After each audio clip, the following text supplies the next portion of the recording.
your eyes upon the left part of the screen, upper left. The priest on the Notre Dame bench, rising for three. Won't get that, but Scott comes in to clean it up, and look at the reaction.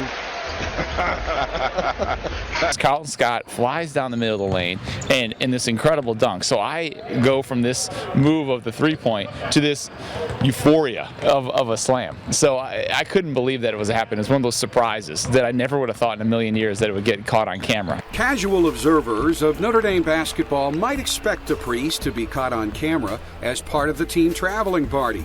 But Father Pete McCormick, known simply as Father Pete to those in the program, is far more than an assigned university chaplain to the Fighting Irish basketball team. Father Pete, I'm so glad that we've had him as our guy the last couple years. He is a big part of the fabric of our team. He's really one of the young stars on our campus, and I think we're very fortunate to have him. As the team chaplain, Father Pete accompanies the team on its road trips and attends each home game, but his primary duty at Notre Dame is serving as rector of Keogh Hall. So a rector on Notre Dame's campus is actually a very historic role.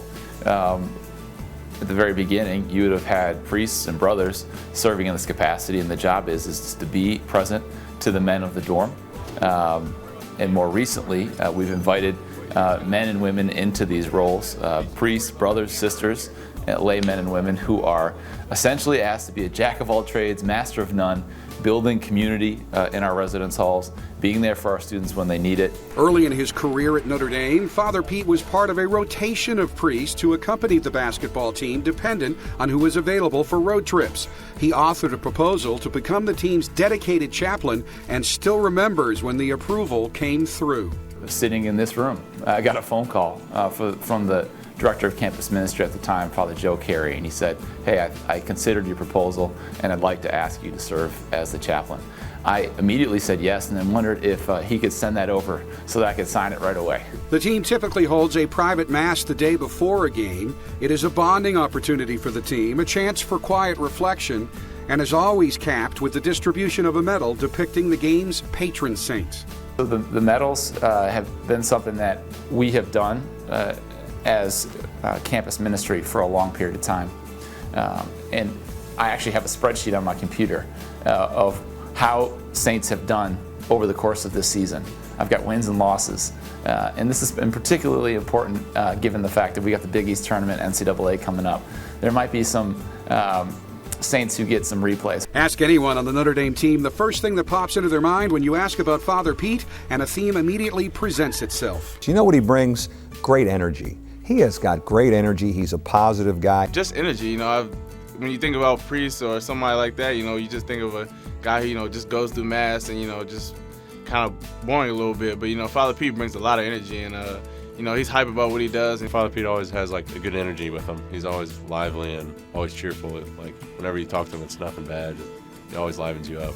I just feel comfortable when he's around, and it's just, I feel happy because he's always smiling no matter what's going on. If we're losing or winning, he's just always smiling, just feels happy.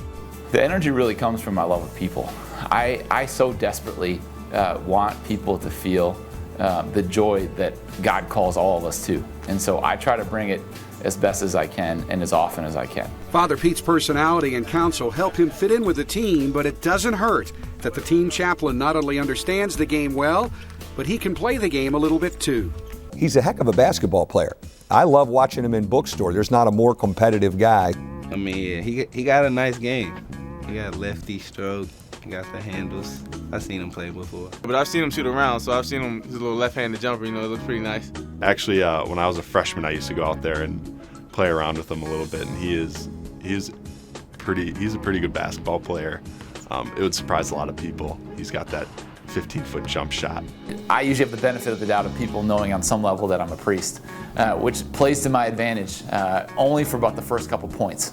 Because after I drop a few elbows in their gut, they're no longer in concern that they're playing a priest and just want to win the game. It's just a part of my love for the game and competitive drive as well. It's fun to get out there, run up and down the court and try to win the game. And that's why I have to continually remind myself when I'm watching these men's basketball games.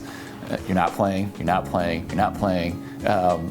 You can pray for these guys, you can support them in that way. It helps me stay a little bit more focused.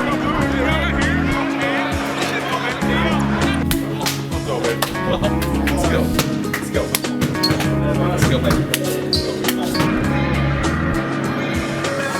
It's absolutely incredible. I always joke that if people knew what a fan of men's basketball I was, people wouldn't let me within 100 yards of the team. It's an actual joy and privilege to be a part of this, and it's something that I never take for granted.